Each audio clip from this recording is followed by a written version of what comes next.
Well, the day has finally come. Hersheypark has announced their new for 2023 roller coaster, Wildcat's Revenge. This is a hybrid roller coaster by Rocky Mountain Construction, and honestly none of us were surprised with this announcement. The roller coaster, Wildcat, was closed near the end of the season, and yeah, once that happened we all knew what was coming around the corner. The real question that was on everybody's mind is what kind of hybrid roller coaster would this end up being? Would this be one of their smaller ones, maybe closer to Joker, which is in somewhat similarity to Wildcat, which that was their Roar roller coaster that was reconverted? Or would we be seeing a bigger project like Iron Gwazi or Steel Vengeance? Well, the answer ended up being somewhere in the middle. Wildcat's Revenge isn't actually a small roller coaster, nor is it one of their biggest ones. So let's go over the ride stats that we currently have. Wildcat's Revenge is 140 feet. We'll have 3,510 feet of track. We'll have a max speed of 62 miles per hour, and we'll feature a total of 4 inversions. So when I originally posted on Instagram, I said that this roller coaster kind of looked like a mini Zadra, but actually, well, now looking at the layout a little bit more, it's kind of like a mini Iron Gwazi, I guess. The only reason why I even say that is because it has kind of like a spaghetti bowl layout. It's sort of like an out and back or maybe like a figure eight, but it's, yeah, I guess I'd say a little bit more of a spaghetti bowl layout. Honestly though, does it really matter? And no, it really doesn't, because it really boils down to is this roller coaster going to be a good roller coaster? And I honestly can say that confidently that this is going to be an excellent roller coaster because, well, it's by Rocky Mountain Construction. Not to say that Rocky Mountain Construction, everything that they touch turns to gold. No, it's just that we kind of know what we're getting into with these hybrid roller coasters. These roller coaster models feature strong airtime, snappy transitions, fun inversions, just fast pacing. It's just an overall great roller coaster experience. Looking over the ride layout, I think the most interesting part will be that underflip inversion, which the park is saying it's the largest underflip inversion, which, okay. But yeah, it looks a little bit different. It's kind of like the reverse version of the death roll on Iron Gwazi.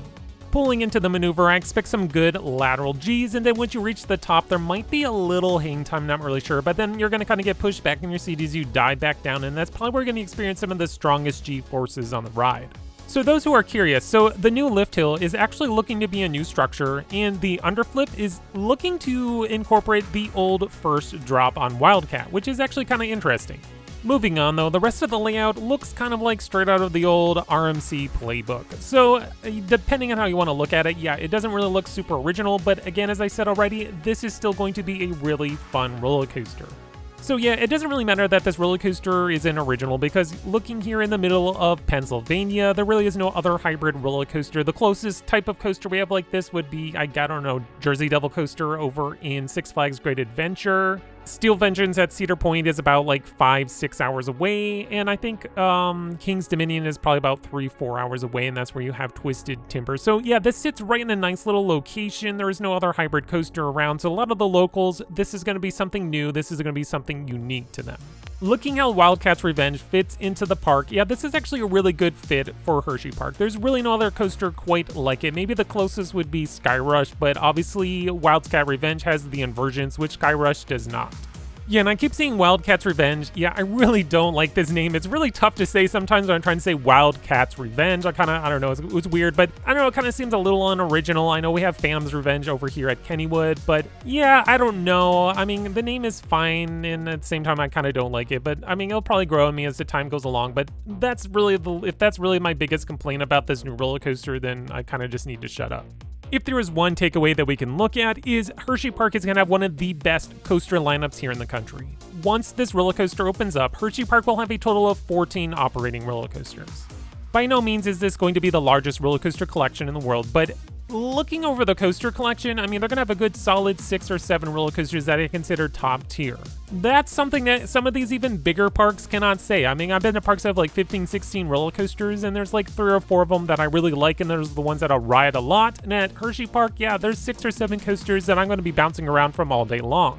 So yeah, these 6 or 7 roller coasters, they all offer something different, which is really awesome. So we have Great Bear, which is an inverted roller coaster. We have Storm Runner, a hydraulic launch coaster. Skyrush, an intense hyper coaster. And then we got Candemonium, which is kind of like the family-friendly sort of, I guess, hyper coaster, but it's still awesome. And then we have Fahrenheit, a vertical lift roller coaster focusing on inversions. And now our newest coaster, Wildcat's Revenge. This is just going to be a great coaster and is going to work excellent with their coaster lineup. Now, will I consider this new roller coaster to be the best in the park? Probably not. I'm a huge fanboy of Stormrunner. I think that's just a solid roller coaster, but this is definitely going to be a good contender for sure. At the end of the day, with Wildcat's Revenge, Hersheypark is going to be one of my favorite coaster collections here in the States, and I'm just going to love visiting this park. And the fact that it's only 3 hours away, yeah, I'm going to find lots of excuses to come out to Hersheypark more often than I have in the past. So, final takeaways. Do I like the name Wildcat? No. Do I think this is going to have original layout? No, but I think there's going to be some fun elements. And is the roller coaster going to be good? And yes, that's obviously an easy answer. It's definitely going to be a fantastic coaster, and it's going to work great here at Hersheypark. Oh, and there's one aspect that I think everybody keeps forgetting about this new coaster is Hersheypark said that they're getting 3 trains for this roller coaster. So looking over the layout, I don't think there's a mid-course brake run, although there's that one spot that looks like it's straight track, but it's not. This is going to be operating with 2 trains, so the fact that they're getting 3 trains is telling me that the park is planning to operate this coaster with 2 trains at almost all time, which is awesome. That means this coaster is going to have a better operations than some other other coasters in the park, like Fahrenheit or Stormrunner. Alright, well that's going to do it for my analysis of Wildcat's Revenge. I hope you head over to Hersheypark in 2023 and check out this roller coaster. If you're new to my channel, make sure you subscribe. Also, like this video, I really appreciate it. And yeah, stay tuned for more content here by Extreme Thrills.